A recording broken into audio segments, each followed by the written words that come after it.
Good morning बच्चों, how are you. तो आज हम लोग डिस्कस करने वाले हैं last video of predict classification. इसका ये लास्ट वीडियो है। इससे पहले हम लोगों ने इलेक्ट्रॉन गेन एंथैल्पी और आयनेशन एंथैल्पी के अबाउट स्टडी किया था। आज हमें पढ़ना है बच्चों अबाउट इलेक्ट्रोनेगेटिविटी। बहुत ही यूजफुल कॉन्सेप्ट है इलेक्ट्रोनेगेटिविटी। आप बताइए क्या होता है भाई electronegativity, what do you mean by electronegativity. तो इसका कॉन्सेप्ट ये है बच्चों कि शेयर्ड पेयर इलेक्ट्रॉन, मतलब अगर कोई दो एटम बॉन्ड बनाता है, मान लीजिए X और Y मिलके बॉन्ड बनाया, अब उस बॉन्ड का मतलब दो इलेक्ट्रॉन क्लाउड हुआ, उस इलेक्ट्रॉन क्लाउड को कौन सा एटम कितने पावर से, कितनी कैपेबिलिटी से अपनी तरफ खींचता है, that power, that capability, that ability is called electronegativity. Getting my point. Shared pair of electron को जो बॉन्डेड एटम जितने पावर से अपनी तरफ खींचेगा, that is called electronegativity. The tendency of covalently bonded atom to attract shared pair of electron towards itself is called electronegativity. मान लीजिए ये ए और बी ने मिलकर बॉन्ड बनाया, ये कोवेलेंट बॉन्ड बन गया। अब अगर ए ज्यादा इलेक्ट्रोनेगेटिव है तो इसने अपनी तरफ खींचा, तो मान लो अगर हमने इस बॉन्ड को ब्रेक करना हो तो इलेक्ट्रॉन उसके पास जाएगा जो ज्यादा इलेक्ट्रोनेगेटिव है। तो ये बॉन्ड टूट गया, तो क्या मिला, इसका मतलब ये हुआ अगर शिफ्टिंग इधर हो रही है इसका मतलब ए ज्यादा electronegative as compare to B, और अगर आपने इस तरफ शिफ्ट किया होता तो इसका मतलब बी ज्यादा इलेक्ट्रोनेगेटिव एज कंपेयर टू ए। यहां देखिए आपने फ्लोरीन एंड हाइड्रोजन के बीच क्या बनाया बच्चे, बॉन्ड बनाया, कोवेलेंट बॉन्ड बनाया। क्योंकि फ्लोरीन की इलेक्ट्रोनेगेटिविटी ज्यादा होगी इसलिए ये अपने इलेक्ट्रॉन को इस तरफ खींचेगा, जिससे इस पर डेल्टा नेगेटिव और इस पर डेल्टा पॉजिटिव चार्ज आ जाएगा। डेल्टा नेगेटिव डेल्टा पॉजिटिव का मतलब ये हुआ बच्चे कि इलेक्ट्रॉन क्लाउड शिफ्ट हो गया, पोलराइज हो गया है टुवर्ड्स फ्लोरीन। क्यों? बिकॉज फ्लोरीन ज्यादा इलेक्ट्रोनेगेटिव है एज कंपेयर टू हाइड्रोजन। तो जो एटम ज्यादा इलेक्ट्रोनेगेटिव होगा वो शेयर्ड पेयर को अपनी तरफ खींचेगा। एज ए रिजल्ट उस पर डेल्टा माइनस और इस पर डेल्टा प्लस। इसको हम आयनाइज नहीं करेंगे, ठीक है। तो आप इसे बोल दोगे इलेक्ट्रोनेगेटिव और ये यहां पे इलेक्ट्रोपॉजिटिव हो जाएगा, नहीं। तो ये आपके पास है इलेक्ट्रोनेगेटिविटी जिसका आपने डेफिनेशन देखा बच्चे। अब देखिए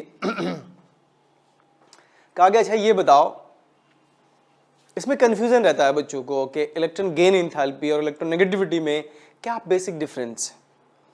देखिए इलेक्ट्रॉन गेन एंथैल्पी में कहा गया था आपको कि किसी भी गैसियस एटम के आउटर मोस्ट ऑर्बिट में अगर आप एक इलेक्ट्रॉन ऐड करते हो, किसी भी गैसियस एटम के आउटर मोस्ट ऑर्बिट में अगर आप एक इलेक्ट्रॉन ऐड करते हो तो उससे जो भी अमाउंट ऑफ एनर्जी रिलीज होगी that is called electron gain enthalpy. और कोवेलेंटली बॉन्डेड एटम को अगर कोई अट्रैक्ट कर रहा है, खींच रहा है टुवर्ड्स इटसेल्फ, तो वो कहलाएगा इलेक्ट्रोनेगेटिविटी। तो एक एक पॉइंट को देखेंगे बच्चों, ये खासकर स्कूल वाले बच्चों के लिए भी इंपॉर्टेंट है, उनसे क्वेश्चन पूछे जा सकते हैं। तो पहला पॉइंट देखिए, it is a property of bonded atom. तो जब तक बॉन्डेड एटम के बाद नहीं आएगी इलेक्ट्रोनेगेटिविटी कॉन्सेप्ट का कोई यूज नहीं है। उसके बाद क्या है बच्चों इसमें कि it is property of an isolated gaseous atom, क्योंकि आपने कहा था ना कि गैसियस आइसोलेटेड एटम के आउटर मोस्ट ऑर्बिट में एक इलेक्ट्रॉन इंट्रोड्यूस करने में, ठीक है। लेकिन यहां पे कहते हो शेयर्ड इलेक्ट्रॉन को अपनी तरफ खींचने की टेंडेंसी। गेटिंग? नेक्स्ट है ability to attract shared pair of electron towards itself, ये डेफिनेशन ही है इसका। और energy released some time absorb भी था बच्चे when an electron is added to outermost orbit of an isolated gaseous atom. Getting? ये दो डिफरेंस आपने देखा। आगे देखते हैं बच्चों, इट इंक्रीजेस रेगुलरली। नहीं, अगर आप शुरू करते हो lithium, beryllium, boron, carbon, nitrogen, oxygen, ठीक है, उसके बाद फ्लोरीन, तो कंटिन्यूअस क्या होगा, इंक्रीज होगा। तो टुवर्ड्स पीरियड अगर आप जाओगे तो ये कंटिन्यूअस क्या होगा, इंक्रीज होगा। लेकिन इलेक्ट्रॉन गेन एंथैल्पी के बारे में कहा गया कि ये भी इंक्रीज होता है लेकिन कोई रेगुलर नहीं है। जैसे आप फ्लोरीन को देखो, फ्लोरीन एंड क्लोरीन में क्लोरीन का ज्यादा होता है, मतलब एक्सेप्शनल भी होते हैं इसमें, इसलिए ये आप ये नहीं कह सकते कि रेगुलर इंक्रीज होगा, लेकिन ये रेगुलरली इंक्रीज होगा। इसका कोई यूनिट नहीं होता, यूनिट लेस है बच्चों, जबकि इसमें आप इलेक्ट्रॉन वोल्ट पर एटम या पर मोल ले सकते हो, किलो जूल पर मोल ले सकते हो, किलो कैलोरी पर मोल ले सकते हो, किलो जूल पर एटम ले सकते हो, किलो कैलोरी पर एटम ले सकते हो। तो ये जो एनर्जी का यूनिट होता है वही आप यूज कर सकते हैं। ये फोर्थ। और पांचवा है कि inter electronic repulsion are not considered. आप इलेक्ट्रोनेगेटिविटी में इंटर इलेक्ट्रॉनिक रिपल्सन की कोई बात नहीं करते, क्योंकि बॉन्ड जब बन जाता है तब आप बात करते हो क्या, इसको खींचने की टेंडेंसी में, तो इंटर इलेक्ट्रॉनिक रिपल्सन यहाँ पे काम नहीं करेगा। लेकिन इसमें इंटर इलेक्ट्रॉनिक रिपल्सन काम करेगा, क्योंकि आउटर मोस्ट में जो इलेक्ट्रॉन बैठे हुए हैं वो इनकमिंग इलेक्ट्रॉन को रिपेल करेंगे। जब रिपेल करेंगे तो भाई कंसीडर किया जाएगा। तो ये 5 बेसिक डिफरेंसेस हैं बच्चों between electronegativity and electron gain enthalpy. आप इसको प्रॉपर तरीके से याद कर लो, आपके स्कूल एग्जाम में ये आ सकता है 3 मार्क्स का। ठीक है, अब अगला सवाल ये है कि वो कौन कौन से फैक्टर्स हैं जो इलेक्ट्रोनेगेटिविटी की वैल्यू को अफेक्ट करेगा, मतलब वो चेंज करने पे इलेक्ट्रोनेगेटिविटी की वैल्यू चेंज होगी। नहीं तो आप कहते हो factors affecting value of electronegativity. तो सबसे पहला है बच्चों एटॉमिक साइज। कहा गया कि एटॉमिक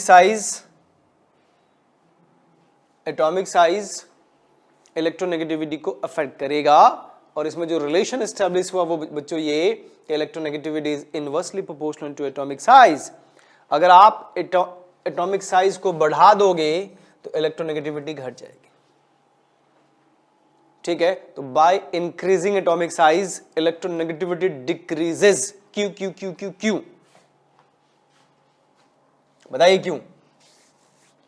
क्योंकि जब आप बॉन्ड बनाते हो, साइज इसका हमने इतना छोटा रखा, तो ये न्यूक्लियस के, ये जो बॉन्ड है क्लाउड है न्यूक्लियस के पास है, लेकिन अगर हमने साइज बढ़ा दिया तो ये दूर हो गया, और बढ़ा दिया आपने तो और दूर हो गया ना। तो न्यूक्लियस से बॉन्ड का डिस्टेंस बढ़ता जाएगा। जब न्यूक्लियस से बॉन्ड का डिस्टेंस, या जो इलेक्ट्रॉन क्लाउड है उनका डिस्टेंस अगर बढ़ा दोगे तो रिपल्सिव इंटरेक्शन कम हो जाएगा। जब रिपल्सिव इंटरेक्शन कम हो, अट्रैक्टिव अट्रैक्शन जिसको आप बोलते हैं, भाई न्यूक्लियस एक्चुअली इस बॉन्ड को न्यूक्लियस ही तो खींचेगा अपनी तरफ। तो अगर आपने डिस्टेंस बढ़ा दिया तो tendency to attract shared pair electron towards itself decrease होगा, इलेक्ट्रोनेगेटिविटी घट जाएगी। अब आप देखिए fluorine, oxygen, nitrogen and carbon में सबसे बिगर साइज का ये होता है, छोटे साइज का ये होता है, क्योंकि आप जानते हो in a period from left right atomic size decreases. तो मैक्सिमम साइज किसका? कार्बन का, इलेक्ट्रोनेगेटिविटी मिनिमम आ गई। फ्लोरीन का साइज छोटा है, मिनिमम है, तो देखिए मैक्सिमम इलेक्ट्रोनेगेटिविटी आई। गेटिंग और नॉट? तो एटॉमिक साइज अगर बढ़ाओगे तो इलेक्ट्रोनेगेटिविटी घटेगी बच्चों। उसके बाद है ENC, effective nuclear charge. Effective nuclear charge का मतलब न्यूक्लियस के पावर है ना, न्यूक्लियस का पावर जो हमने सिलेक्टर रूल में पढ़ा था अगर याद हो आपको। तो इफेक्टिव न्यूक्लियर चार्ज ऑब्वियस सी बात है डायरेक्टली प्रोपोर्शनल होगा बच्चे, क्योंकि न्यूक्लियस को अगर पावरफुल बनाओगे तो वो बॉन्ड इलेक्ट्रॉन को अपनी तरफ ज्यादा खींचेगा। तो जितना ज्यादा खींचेगा उतनी ज्यादा इलेक्ट्रोनेगेटिविटी आएगी। अब जैसे देखो मैं आपसे पूछूंगा, अच्छा बताओ बच्चे इनमें कौन ज्यादा इलेक्ट्रोनेगेटिव है, तो आप कहेंगे Pb3+, क्योंकि उस पर 3 पॉजिटिव चार्ज है। 3 पॉजिटिव चार्ज आने से क्या होगा, न्यूक्लियस ज्यादा ताकतवर हो जाएगा ना, न्यूक्लियस तो एक्सपोज हो गया है यहाँ। Then Pb2+, then Pb। जैसे मैं आपसे पूछूं कि हमारे पास ऑक्सीजन और ऑक्सीजन प्लस है और ऑक्सीजन माइनस है, ये बता भी था, तो ऑक्सीजन प्लस सबसे ज्यादा इलेक्ट्रोनेगेटिव, देन ऑक्सीजन पे माइनस। क्यों? क्योंकि इसके पास एक इलेक्ट्रॉन कम है, तो प्रोटॉन 8 है, इसके पास भी प्रोटॉन 8 है, इसके पास भी प्रोटॉन 8 है, लेकिन इलेक्ट्रॉन इसके पास 7 है, इसके पास 8, इसके पास 9। तो यार अब देखिए 8 प्रोटॉन मिलके 7 इलेक्ट्रॉन को संभाल रहा है, बढ़िया संभाल लेगा। यहाँ पे देखिए 8 इलेक्ट्रॉन 8 प्रोटॉन है, यहाँ पे 8 इलेक्ट्रॉन और 8 प्रोटॉन और 9 इलेक्ट्रॉन्स हैं, तो ENC कम हो जाएगी। ठीक है, तो अगर आप इनको बॉन्ड से कनेक्ट करते हो तो पावरफुल तरीके से ये खींचेगा, ये थोड़ा कम खींचेगा और ये तो बहुत मुश्किल है क्योंकि इस पे O पे माइनस आ गया, इनका ENC कम हो गया। तो ओवरऑल ये बच्चों कि अगर आप ENC बढ़ाते हो, इफेक्टिव न्यूक्लियर चार्ज बढ़ाते हो, इलेक्ट्रोनेगेटिविटी बढ़ेगी। गेटिंग और नॉट? ENC बढ़ाओगे इलेक्ट्रोनेगेटिविटी बढ़ेगी। ENC का मतलब पावर ऑफ न्यूक्लियस, प्रोटॉन की संख्या, ठीक है। जितना ज्यादा प्रोटॉन उतना ताकतवर आपका। नेक्स्ट है स्क्रीनिंग और शील्डिंग इफेक्ट। तो देखो बच्चों, स्क्रीनिंग और शील्डिंग इफेक्ट भी आपने पढ़ा है। तो इसमें कहा गया कि जैसे जैसे आप न्यूक्लियस को स्क्रीन करोगे तो जो न्यूक्लियस की पावर है टू अट्रैक्ट शेप इलेक्ट्रॉन टुवर्ड्स इटसेल्फ वो डिक्लाइन होगा, कम होगा, घटेगा। तो दैट्स व्हाई आप कहेंगे स्क्रीनिंग और shielding effect is inversely proportional to electronegativity. बोलिए समझ में आया कि नहीं? स्क्रीनिंग और शील्डिंग इफेक्ट। अच्छा, फोर्थ पॉइंट बड़ा ही इंटरेस्टिंग पॉइंट है, percentage of s character is directly proportional to electronegativity. कहोगे यार ये क्या है? तो देखो बच्चे, जो चूंकि अभी आप थर्ड चैप्टर पढ़ रहे हो, फोर्थ चैप्टर में जाओगे तो ये आपको ज़्यादा अच्छे समझ में आएगा। वहाँ पे एक कॉन्सेप्ट सीखेंगे sp sp2 sp3, इसको कहते हैं हाइब्रिडेशन। ये दो सब ऑर्बिट मिलके बने हुए हैं, एक का परसेंटेज कितना होगा 50%। अगर आप s की बात करें तो अरे दो मिलके फैक्ट्री लगाओगे 50-50% कंट्रीब्यूट करोगे, तो दो अगर लोग हैं तो, और तीन है तो तीनों को 33.3% और चार है तो 25% लगाना पड़ेगा। तो यहाँ पे s का कंट्रीब्यूशन कितना है 25, हियर 33.3%, हियर 25%। आपका कॉन्सेप्ट है कि s character is directly proportional to electronegativity, तो इसका मतलब ये वाला ज्यादा इलेक्ट्रोनेगेटिव है। तो sp is more electronegative than sp2 and sp2 is more electronegative than sp3, ठीक है। आगे चल के आप ये पढ़ोगे कि ये जो कार्बन है वो आपका sp हाइब्रिडाइज्ड है, ये वाला sp2 है और ये वाला sp3 है। अब आपसे अगर पूछे कि इन तीनों कार्बन में सबसे ज्यादा इलेक्ट्रोनेगेटिव कार्बन कौन सा है, तो कहेंगे पहला, उसके बाद दूसरा, उसके बाद तीसरा। क्यों? क्योंकि पहले का हाइब्रिडेशन sp है तो परसेंटेज कैरेक्टर 50%, दूसरे का हाइब्रिडेशन sp2 है तो परसेंटेज कैरेक्टर बताइए 33.3% और लास्ट में सिर्फ 25% है। और जैसे जैसे आप परसेंटेज ऑफ एस कैरेक्टर को घटाओगे इलेक्ट्रोनेगेटिविटी भी घटेगी, क्योंकि percentage character directly proportional to electronegativity होती है। तो क्या ये समझ पा रहे हैं आप? ये चार इंपॉर्टेंट फैक्टर्स थे बच्चों जो आपके इलेक्ट्रोनेगेटिविटी को अफेक्ट करेगा। अब ये क्या है एप्लीकेशंस ऑफ इलेक्ट्रोनेगेटिविटी, ठीक है। तो सबसे पहले हमें जानना है नेचर ऑफ बॉन्ड। देखो बॉन्ड कैसा होगा, तो कहा गया कि अगर इलेक्ट्रोनेगेटिविटी डिफरेंस या of both the bonded atom is same, मान लो आपने एक बॉन्ड बनाया और ऑब्वियसली बात है एक बॉन्ड के फॉर्मेशन में दो एटम इन्वॉल्व होंगे और दोनों की इलेक्ट्रोनेगेटिविटी क्या है, सेम है, that mean change in electronegativity क्या होगी बच्चों, 0। तो आप उसके बॉन्ड को देखो भाई, ये भी हाइड्रोजन ये भी हाइड्रोजन है, तो मान लो इसका इलेक्ट्रोनेगेटिविटी 2.1 है तो इसका भी 2.1 है, डिफरेंस निकालेंगे तो क्या आएगा बच्चे 0। तो अगर 0 है तो उस बॉन्ड को आप क्या कहोगे, नॉन पोलर बॉन्ड कहोगे। नहीं आया? अगर electronegativity difference between two atom is equal to 0 then bond will be non polar. ये भी नॉन पोलर है भाई, सेम एटम के बीच है।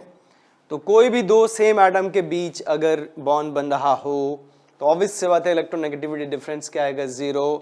जब इलेक्ट्रोनेगेटिविटी डिफरेंस 0 आएगा तो उस बॉन्ड को आप कहेंगे नॉन पोलर बॉन्ड, और 0 नहीं आया तो पोलर बॉन्ड कह देना, ठीक है। दूसरा इंपॉर्टेंट एप्लीकेशन ये है कि चेंज इन, ये जो आपके पास है change in electronegativity,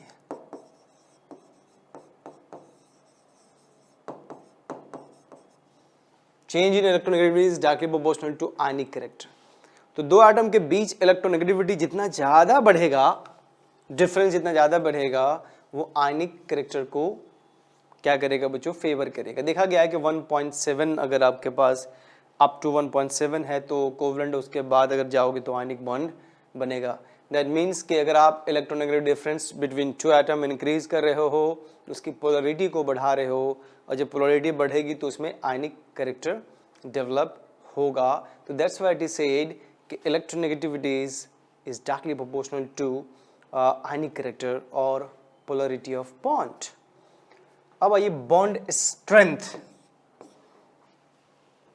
bond strength तो कहा गया कि bond strength is directly proportional to electronegativity. Change in electronegativity आप कह सकते हो, डिफरेंस इन इलेक्ट्रोनेगेटिविटी. कहा गया कि bond strength is directly proportional to change in electronegativity. तो देखो बच्चे, जैसे आपके पास HF है, HCl है, HBr और HI है, आपको बताना है इनमें किसका बॉन्ड स्ट्रॉन्गेस्ट बॉन्ड है. तो for this we have to find change in electronegativity. तो आप देखिए बच्चे, फ्लोरीन की इलेक्ट्रोनेगेटिविटी मैक्सिमम होती है, तो हार्डन का जो वैल्यू फिक्स है 2.1, तो डिफरेंस मैक्सिमम HF में आएगा. और जिस दो एटम के बीच जितना ज्यादा इलेक्ट्रोनेगेटिविटी डिफरेंस होगा वो बॉन्ड उतना स्ट्रॉन्ग माना जाएगा. दैट्स व्हाई HF को आप कहते हो strongest bond, then HCl, then HBr और लिस्ट आपका है HI. चूंकि इसमें बॉन्ड लेंथ भी ज्यादा है, देख लीजिए बॉन्ड लेंथ ज्यादा है तो बॉन्ड स्ट्रेंथ ऑब्वियस सी बात है घटेगी ही घटेगी, है ना. क्योंकि बॉन्ड स्ट्रेंथ को इस बात पे भी डिपेंड करना होता है कि डिस्टेंस कितना है, और डिस्टेंस जितना कम होगा तो इलेक्ट्रोनेगेटिव डिफरेंस भी कम होगा. जब इलेक्ट्रोनेगेटिव डिफरेंस कम होगा तो मतलब उसका बॉन्ड स्ट्रेंथ ज़्यादा होगा. तो आप आई होप समझ पा रहे हैं. उसके बाद बॉन्ड लेंथ की बात आई तो कहा गया नहीं, बॉन्ड लेंथ तो इनवर्सली प्रोपोर्शनल होगा. तो जिसका इलेक्ट्रोनेगेटिव डिफरेंस जितना कम उनका बॉन्ड लेंथ उतना ज़्यादा. तो देखिए इनवर्सली प्रोपोर्शनल का मतलब यही होता है, इसको बढ़ाओगे तो ये घट जाएगा. तो HI, HBr, HCl, HF में बॉन्ड लेंथ देखिए क्या आएगा, डिक्रीज होगा, क्योंकि आयोडीन लीस्ट इलेक्ट्रोनेगेटिव है among these four, that is iodine, bromine, chlorine and fluorine में. ठीक है, तो जितना ज़्यादा डिफरेंस आप डेवलप करोगे बिटवीन टू एटम किसका, इलेक्ट्रोनेगेटिविटी का, तो बॉन्ड लेंथ उतना कम हो जाएगा. डिफरेंस बढ़ाओगे बॉन्ड लेंथ कम हो जाएगा. ठीक है, तो ये समझ में आ गया.